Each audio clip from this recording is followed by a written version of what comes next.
औज़ुबिल्लाहिमिनश्शैतानिर्रजीम बिस्मिल्लाहिर्रहमानिर्रहीम। Lecture number 8 physics second year course first chapter online classes का ये 8 lecture है और इसमें हम इलेक्ट्रिक फ्लक्स को जो है वो पढ़ेंगे कि इलेक्ट्रिक फ्लक्स क्या होता है। देखिए, फ्लक्स का मतलब होता है फ्लो रेट। फ्लक्स का मतलब होता है फ्लो रेट, ठीक है। सो मुख्तलिफ तरीकों से हम इसको डिफाइन कर सकते हैं। The flow rate of electric field lines या electric field from some area, ठीक है, या the number of field lines passing through unit vector area. किसी यूनिट वेक्टर एरिया से कितने फील्ड लाइंस पास हो गए उसको हम इलेक्ट्रिक फ्लक्स कहते हैं। और मैं इस तरह भी कह सकता हूं the dot product of electric field intensity in vector area. उम्मीद है वेक्टर एरिया आप लोग जानते होंगे। देखिए, जनरली अगर आपसे कोई पूछे तो area is a scalar. Generally अगर आपसे कोई पूछे तो एरिया इज अ स्केलर, लेकिन फ्लैट एरिया को वेक्टर कंसिडर किया जाता है क्योंकि ये फिजिकल बहुत ज्यादा फिजिकल प्रॉब्लम्स को हमारे लिए आसान बना लेता है, ठीक है। तो इसीलिए हम फ्लैट एरिया को पॉजिटिव कंसिडर करते हैं, ठीक है। और जनरली एरिया आपके पास है that is a scalar. So the dot product of electric field intensity and vector area. और कौन सा एरिया वेक्टर एरिया होगा? फ्लैट एरिया, फ्लैट सरफेस, उसको वेक्टर कंसीडर किया जाता है, ठीक है। सो ई डॉट ए, या इसको हम कहते हैं ई ए cos थीटा, ठीक है, is the electric field intensity and A is the vector area. और थीटा आपके पास जो है this is the angle between electric field intensity and vector area, ठीक है। तो dot product of electric field intensity and vector area it is also known as electric flux. और ये फार्मूला हमें इलेक्ट्रिक फ्लक्स की वैल्यू के बारे में बताता है। आप लोगों ने डॉट प्रोडक्ट फर्स्ट ईयर में पढ़ा और इंशाल्लाह हम पढ़ेंगे भी यहाँ पर इंशाल्लाह बहुत जल्द फिजिकल क्लासेस में इंशाल्लाह कि डॉट प्रोडक्ट क्या होता है। याद रखिए, डॉट प्रोडक्ट में अगर दो वेक्टर्स के दरमियान एंगल 90 और 0 के दरमियान हो, दो वेक्टर्स का एंगल किसी भी डॉट प्रोडक्ट के फार्मूले में अगर 90 और 0 के दरमियान हो तो डॉट प्रोडक्ट आपको पॉजिटिव रिजल्ट देगा। डॉट प्रोडक्ट आपको पॉजिटिव रिजल्ट देगा, cos थीटा आपको पॉजिटिव रिजल्ट देगा, ठीक है। अब देखिए, theta is equal to 0 degree. तो थीटा अगर आपके पास 0 डिग्री है, ये डायग्राम देखिए, ये नॉर्मल यूनिट वेक्टर है और ये इलेक्ट्रिक फील्ड इंटेंसिटी है, तो दोनों पैरेलल है, ठीक है। थीटा 0 है तो फ्लक्स को आप देख सकते हैं plus E A and it means the flux will be maximum. तो जब वेक्टर एरिया पैरेलल हो, दो बातें यहां पर, जब वेक्टर एरिया पैरेलल हो या normal unit vector of vector area is parallel to the electric field intensity, vector area parallel हो, ठीक है, या नॉर्मल यूनिट वेक्टर आपके पास पैरेलल हो इलेक्ट्रिक फील्ड का, तो फिर फ्लक्स आपके पास होगा मैक्सिमम होगा और आपके पास रिजल्ट आ जाएगा plus E A, the flux will be maximum. और देखिए, जब आपके पास थीटा जो है 90 हो, इफ थीटा इज 90 तो cos 90 क्या होता है? 0। Dot product will be 0, it means the flux will be 0, ठीक है। अगर vector area perpendicular to the electric field हो, सरफेस एरिया इस तरह पड़ा हुआ है, ठीक है, और इलेक्ट्रिक फील्ड इस तरह जा रहा है, तो इस सरफेस एरिया से कोई फील्ड लाइन पास नहीं होगा, ठीक है। Flux will be 0, electric flux will be 0, ठीक है। अच्छा, अब यहां पर आप लोग देख सकते हैं अगर एंगल 180 और 90 के दरमियान हो so dot product will B negative. और अगर डॉट प्रोडक्ट नेगेटिव है तो इसका मतलब यह है कि इलेक्ट्रिक फ्लक्स आपके पास होगा, it will be negative, electric flux आपके पास नेगेटिव होगा। और अगर वेक्टर एरिया एंटी पैरेलल हो, ये नॉर्मल यूनिट वेक्टर है, ये इलेक्ट्रिक फील्ड है, बोथ आर एंटी पैरेलल, तो फिर आपके पास इलेक्ट्रिक फ्लक्स माइनस ई ए होगा। और इसका मतलब आपके पास ये होता है कि electric flux will B minimum. तो ये थीटा के बेस पे हमने इलेक्ट्रिक फ्लक्स को डिस्कस कर लिया। वेक्टर एरिया पैरेलल या normal unit vector parallel to the electric field intensity, flux will be maximum. और अगर आपके पास वेक्टर एरिया इलेक्ट्रिक फील्ड का परपेंडिकुलर हो, इलेक्ट्रिक फील्ड का परपेंडिकुलर हो, तो फिर फ्लक्स आपके पास क्या होगा? 0 होगा, ठीक है। अगर आपके पास इलेक्ट्रिक फील्ड और वेक्टर एरिया एंटी पैरेलल हो, ठीक है, तो फिर फ्लक्स आपके पास होगा, इट विल बी मिनिमम, ये आपके पास मिनिमम होगा। एक बात यहां पर याद रखिए, ठीक है, मैं स्लोली आपको एक बात बता रहा हूं, जिस फार्मूले में भी cos थीटा और एरिया हो तो फिर उसके लिए हम दो बातें कर सकते हैं, एक सरफेस एरिया और एक वेक्टर एरिया, ठीक है। अगर यहां पर मैं देख लो ये वाला कंडीशन अगर मैं लूं, फ्लक्स इज इक्वल टू, चलो मैं दोनों को लिख लेता हूं, ई ए cos थीटा, ये हम कब इस्तेमाल करते हैं? थीटा आपके पास जो है the angle between electric field intensity and vector area और नॉर्मल यूनिट वेक्टर, ठीक है। एंड फ्लक्स आपके पास ई ए साइन थीटा, बल्कि मैं यहां पर अल्फा लिख लूंगा, साइन अल्फा, ठीक है। तो साइन अल्फा अगर आप लोगों ने इस्तेमाल किया है तो इसका मतलब यह है कि alpha is the angle between surface area and electric field intensity, ठीक है। खास तौर पे फ्लक्स की इक्वेशन में जहां पर आपके पास डॉट प्रोडक्ट होता है इलेक्ट्रिक फील्ड इंटेंसिटी और वेक्टर एरिया का, ठीक है, तो या जिस फार्मूले में भी एरिया इन्वॉल्व हो तो उसके लिए हम दो बातें कर सकते हैं, एक तो आपके पास सरफेस एरिया और एक आपके पास वेक्टर एरिया या normal unit vector of a vector area, ये दो बातें हम कर सकते हैं, ठीक है। तो अगर हम फ्लक्स में ई ए cos थीटा इस्तेमाल करें, मतलब cos इस्तेमाल करें, cos, तो फिर जो एंगल होगा वो इलेक्ट्रिक फील्ड इंटेंसिटी और वेक्टर एरिया या नॉर्मल यूनिट वेक्टर के दरमियान होगा, ठीक है। और अगर आप साइन इस्तेमाल कर रहे हैं तो फिर जो एंगल होगा वो सरफेस एरिया और इलेक्ट्रिक फील्ड इंटेंसिटी के दरमियान होगा, वो surface area and electric field intensity के दरमियान होगा, ठीक है। ये आपके पास इलेक्ट्रिक फ्लक्स ई ए साइन अल्फा, तो ये बात याद रखें। अब देखिए, अगर मैं आपसे पूछूं, अगर मैं लिख लूं एक एमसीक्यू, चले मैं लिख लेता हूं, when the surface area is parallel to the electric field lines. When surface area is parallel to the electric field lines, then flux through surface area, ठीक है, flux through surface area will be dash. A option maximum, B option 0, C option minimum और D option आपके पास जो है none of these मैं लिख लूंगा, चलिए none of these. ठीक है, when surface area is parallel to the electric field lines, then flux through surface area will be dash, maximum, 0, minimum, none of these. ठीक है, तो आप ये देखिए surface area is parallel, यहाँ पर surface area लिया गया है, तो surface area के लिए हम कौन सा trigonometric ratio इस्तेमाल करते हैं? sin. पैरेलल, तो आपके पास एंगल जो होगा वो 0 होगा, and sin 0 is equal to 0, तो आपके पास आंसर जो होगा वो 0 होगा अगर सरफेस एरिया पैरेलल हो to the electric field lines. आप ये देखिए ये वाला डायग्राम यहां पर, आप चले मैं डायग्राम इसके साथ फिर बना देता हूं. ठीक है, ये आपके पास सरफेस एरिया, ठीक है, the surface area is parallel to the electric field lines, ये आपके पास इलेक्ट्रिक फील्ड लाइंस है. ठीक है, और ये सरफेस एरिया है, तो आप देख सकते हैं कि आपके पास अल्फा जो है इट इज 0. लेकिन अगर मैं नॉर्मल यूनिट वेक्टर लूं, वेक्टर एरिया, ठीक है, this is normal unit vector या वेक्टर एरिया, तो थीटा आपके पास 90 है, तो आप देखिए cos 90 भी 0, तो इससे भी फ्लक्स आपके पास 0 आ जाता है और इससे भी फ्लक्स आपके पास जो है वो 0 आ जाता है. ठीक है, when the surface area is parallel to the electric field, ठीक है, अगर सरफेस एरिया इलेक्ट्रिक फील्ड के पैरेलल हो तो it means vector area perpendicular होगा. तो आपने इन चीजों का आपने ख्याल रखना है कि यहाँ पर वेक्टर एरिया क्यों हो कि सरफेस एरिया. अब अगर मैं लिख लूं when vector area is parallel to the electric field lines, अगर सरफेस को हटाकर मैं वेक्टर एरिया लिख लूं तो फिर आंसर आपके पास क्या होगा? मैक्सिमम होगा. अगर सरफेस एरिया में लिख लो, ठीक है, parallel to the electric field lines, तो फिर आपके पास आंसर क्या होगा?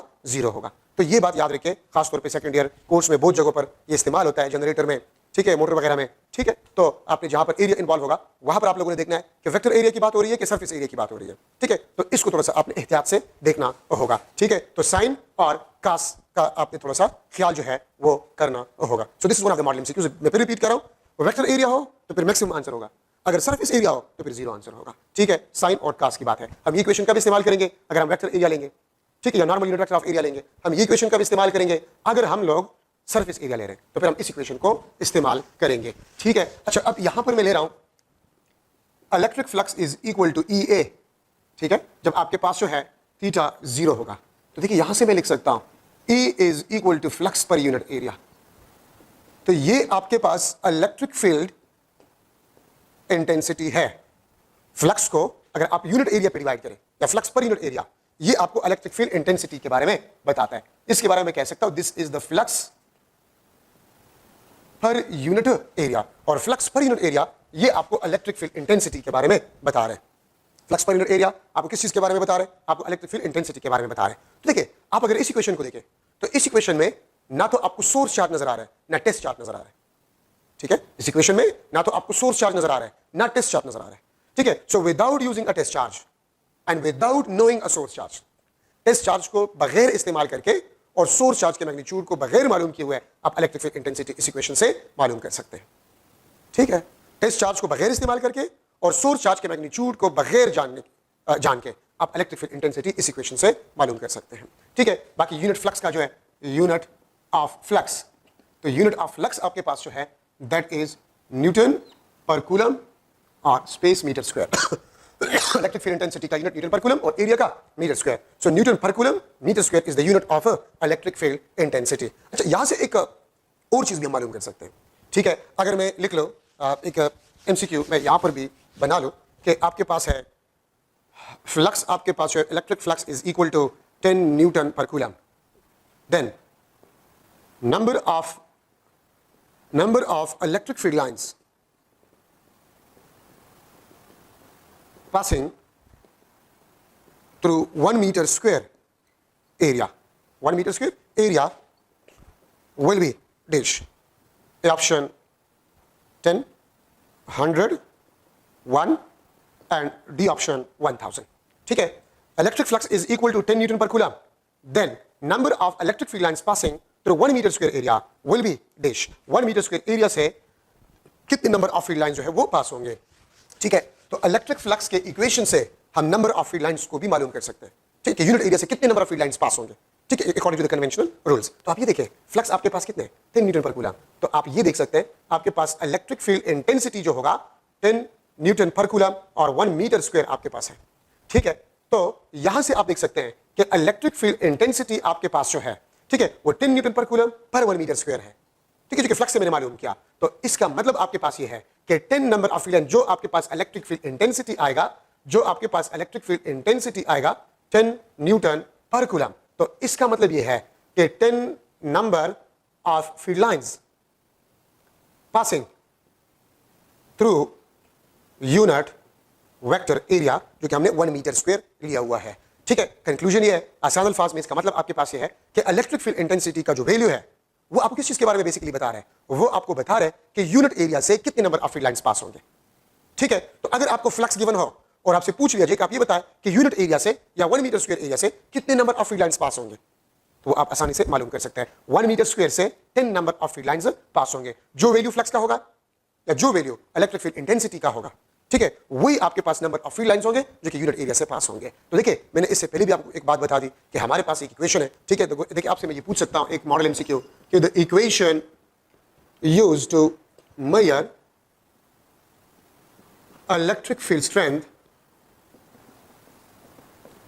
around source charge without using test charge and without knowing source charge. Equation used to measure electric field strength around source charge without using test charge and without knowing source charge will be dash. A option F divided by Q. B option KQ divided by R square. C option flux per unit area. D option आपके पास जो है none of these, ठीक है, none of these. Force per unit charge KQ ये test charge है आपके पास, ठीक है, KQ divided by R square. Flux per unit area, ठीक है, या मैं none of these के बजाय ये लिख लूंगा, none of these के बजाय मैं लिख लूंगा all of these, ठीक है, क्योंकि F divided by Q not भी आपको इलेक्ट्रिक फील्ड स्ट्रेंथ के बारे में बता रहे हैं, KQ divided by R square भी आपको इलेक्ट्रिक फील्ड स्ट्रेंथ के बारे में बता रहे हैं, फ्लक्स पर यूनिट एरिया भी आपको इलेक्ट्रिक फील्ड स्ट्रेंथ के बारे में बता रहे हैं। लेकिन ऊपर आप एमसीक्यू में देख ले क्या पूछ रहे हैं आपसे, दैट इज इंपॉर्टेंट। आपसे ये पूछ रहा है कि गिवन इक्वेशंस में कौन सा इक्वेशन हम इस्तेमाल करेंगे without using a test charge and without knowing a source charge. Test charge को बगैर इस्तेमाल करके और सोर्स चार्ज के मैग्नीट्यूड को बगैर जान के हम किस तरह इलेक्ट्रिक फील्ड इंटेंसिटी को मालूम कर सकते हैं। तो देखिए इसमें तो टेस्ट चार्ज है, इसमें सोर्स चार्ज है, तो हम इन दोनों का इस्तेमाल नहीं कर सकते अकॉर्डिंग टू द क्वेश्चन, ठीक है। तो आपके पास करेक्ट आंसर जो है वो फ्लक्स पर यूनिट एरिया, ठीक है। इसमें आप देखिए ना तो आपको टेस्ट चार्ज नजर आ रहे हैं ना आपको सोर्स चार्ज नजर आ रहे हैं। तो देखिए हमने स्टार्ट किया था कि हमारे पास जो प्राइमरी सोर्स है electric field strength around source charge मालूम करने के लिए वो एक टेस्ट चार्ज होता है, ठीक है। फिर हमने एक ऐसा इक्वेशन निकाला, ठीक है, ये वाला इक्वेशन हमने फिर डिराइव किया, ठीक है, और इसमें टेस्ट चार्ज नहीं है और मैंने आपको बताया था कि ये एक ऐसा इक्वेशन है कि जिसमें सोर्स चार्ज को जानना तो जरूरी है लेकिन टेस्ट चार्ज को बगैर इस्तेमाल करके हम इलेक्ट्रिक फील्ड इंटेंसिटी इस इक्वेशन से मालूम कर सकते हैं, ठीक है। और आज हमने एक ऐसा इक्वेशन जो है वो पढ़ा कि जिसमें ना तो टेस्ट चार्ज है ना सोर्स चार्ज है, ठीक है, और टेस्ट चार्ज के और सोर्स चार्ज के बगैर आप सोर्स चार्ज के इर्द गिर्द इलेक्ट्रिक फील्ड इंटेंसिटी को मालूम कर सकते हैं बाय यूजिंग दिस इक्वेशन, ठीक है। फ्लक्स पर यूनिट एरिया से आप इलेक्ट्रिक फील्ड इंटेंसिटी को मालूम कर सकते हैं, ठीक है। ओके, वो तो एक एमसीक्यू हुआ। अब यहां पर हम डिस्कस कर रहे हैं flux is equal to EA cos theta. तो इलेक्ट्रिक फ्लक्स आपके पास जो है this is directly proportional to the electric field strength, ठीक है, ये इलेक्ट्रिक फील्ड स्ट्रेंथ के डायरेक्टली प्रोपोर्शनल है। क्या मतलब है इसका, ठीक है, इसको मैंने फर्दर स्प्लिट किया। अगर आप यहां पर देख लें मैंने लिखा है फॉर पॉइंट चार्ज के लिए E किस चीज के बराबर है, KQ divide by R square. Electric field intensity due to a point charge वो KQ divide by R square के बराबर है। तो मैं यहां से देखिए आपको बता सकता हूं कि flux is directly proportional to the magnitude of the source charge Q। Flux is inversely proportional to 1 divided by R square. Flux is inversely proportional to the relative permittivity of medium या relative permittivity. अब देखिए ये अगर आपके पास एक source charge है and this is the field lines, ये आपके पास फील्ड लाइंस है, this is the electric field lines.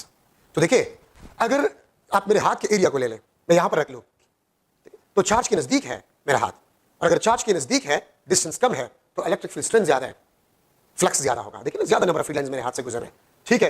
तो अगर मैं इसको दूर ले जाऊं तो कम नंबर ऑफ फील्ड लाइंस मेरे हाथ से गुजरेंगे। Flux is inversely proportional to R square. आप चार्ज से जितना दूर जाएंगे इलेक्ट्रिक फील्ड वीक होगा, और अगर इलेक्ट्रिक फील्ड वीक होगा तो फ्लक्स वीक होगा, और ये R के साथ R के स्क्वायर के साथ वेरी कर रहे हैं, ठीक है। अगर यहां पर मैंने एरिया रख लिया और चार्ज और मेरे हाथ के दरमियान कोई मीडियम मैंने रख लिया तो मीडियम के रखने से the electric field strength decrease, और इलेक्ट्रिक फील्ड स्ट्रेंथ डिक्रीज तो फ्लक्स विल बी डिक्रीजेस। अगर मेरे हाथ और चार्ज के दरमियान कोई मीडियम ना हो, ज्यादा फील्ड लाइंस मेरे हाथ से गुजरेंगे, ठीक है। और अगर मेरे हाथ और सोर्स चार्ज के दरमियान हम कोई मीडियम रख लें, ठीक है, तो मीडियम रखने से number of electric field lines will be decrease, means electric field strength will be decreases.